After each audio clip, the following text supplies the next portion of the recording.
Я признателен руководству и инженерному составу ООО «Сельхозлидер» за проделанную работу. Директор по маркетингу этой компании Наталья Андреевна подробно представит в том числе и этот проект, весьма актуальный для Абхазии.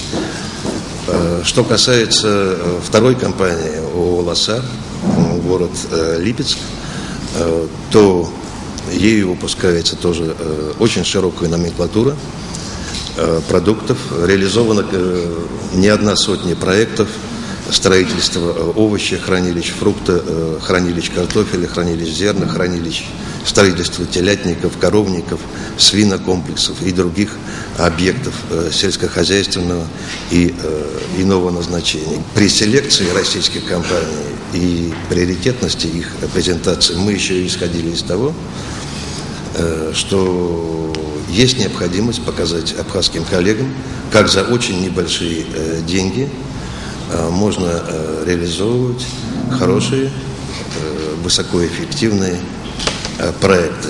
Эти компании, они известны в России. Почему мы попросили такую встречу?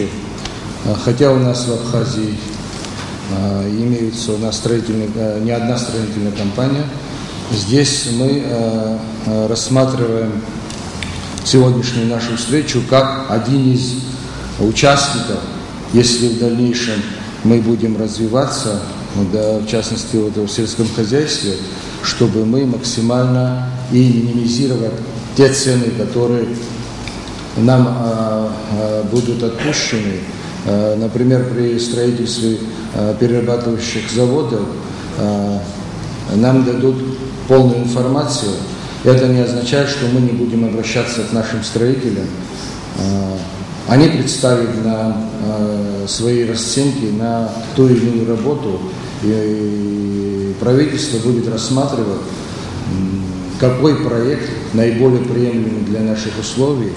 Я хочу сказать о том, что в 2015 году нам предстоит многое сделать в наших селах, в сельском хозяйстве. Очень много проектов, которые уже поддержаны нашими друзьями из России. У нас есть финансирование. Мы сегодня ищем строителей, разрабатываем проекты, делаем документацию. Если есть строители, которые нам предложат какие-то новые модули, новые какие-то технические решения, мы с удовольствием это будем рассматривать, будем сотрудничать с этими фирмами.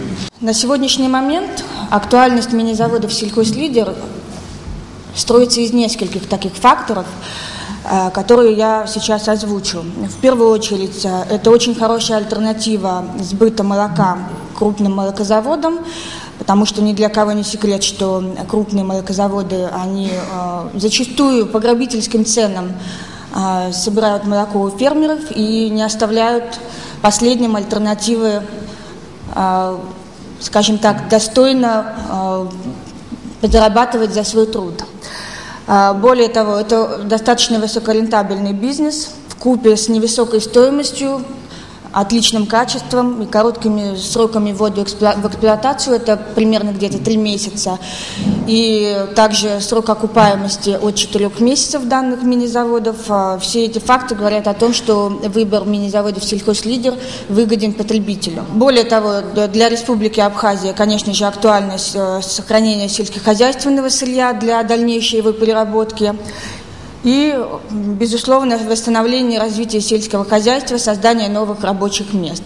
Поскольку наши с вами страны-партнеры, а в России сейчас в связи с введением санкций очень актуальна тема импортозамещения, я думаю, что этот фактор также будет обуславливать интерес к мини-заводам «Сельхозлидер» на территории Республики Абхазия. Наша специализация вообще небольшие объемы переработки, касается всех видов сырья. Использование наших мини-заводов, что оно дает? Оно позволяет вывести на новый уровень переработку. Потому что то, что делается сейчас и в России, это тоже ведь имеет место быть. Каждый делает у себя во дворе. и творог делают, потом в Москву на рынок привозят, и увой дворовый. Все это так.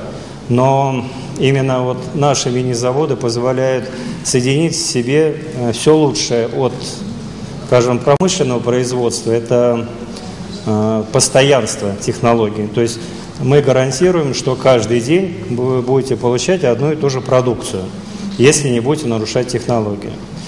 А с другой стороны, качество продуктов, которые получаются на наших мини-заводах, оно похоже на домашнее приготовление молочных продуктов, Но и, собственно говоря, бойни наши, они также маленького производства, и мясо получается лучше, потому что на больших мясозаводах, там, пока скотина дойдет до убоя, она получает много стрессовых таких моментов, и в результате чего в мясе вырабатываются ферменты, которые приводят к тому, что мясо теряет свое качество, оно становится более жесткое, и даже при выдержке выдержка не всегда помогает.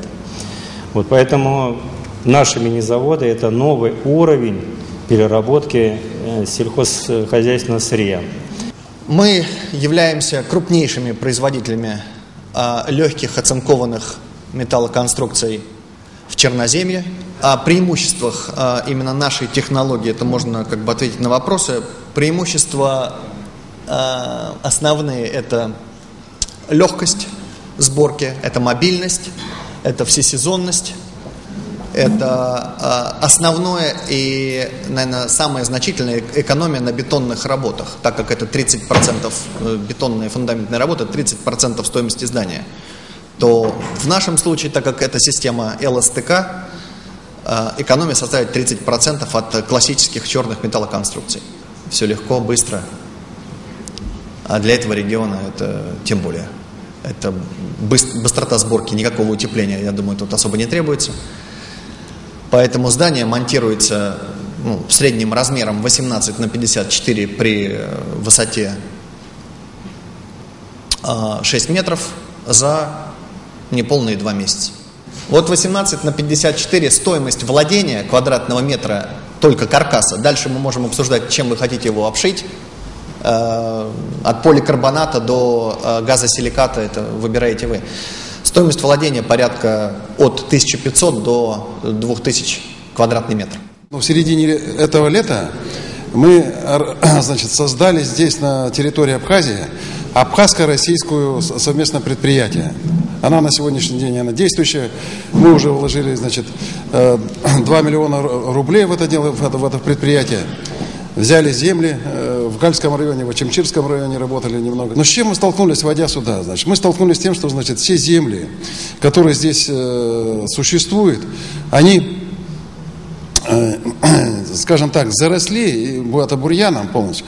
И требует капитальных вложений в рекультивацию земель, то есть приведение их в плодородное состояние. Вот смотрите, из 2 миллионов, да, из 2 миллионов мы практически все вот эти 2 миллиона затратили на улучшение, коренное улучшение, будем так говорить, или рекультивацию, как удобно. Значит, практически 1,5 миллиона на 50 гектаров. Для того, чтобы, допустим, инвесторы пошли сюда, а вы нуждаетесь в инвесторах, значит, это наше мнение, да, значит, должно быть либо совместно, значит, это рекультивация, значит, с государством, либо государство полностью должно взять это на себя, чтобы пришли люди сюда, пришли и вложили деньги в ваше развитие, вашего сельского хозяйства.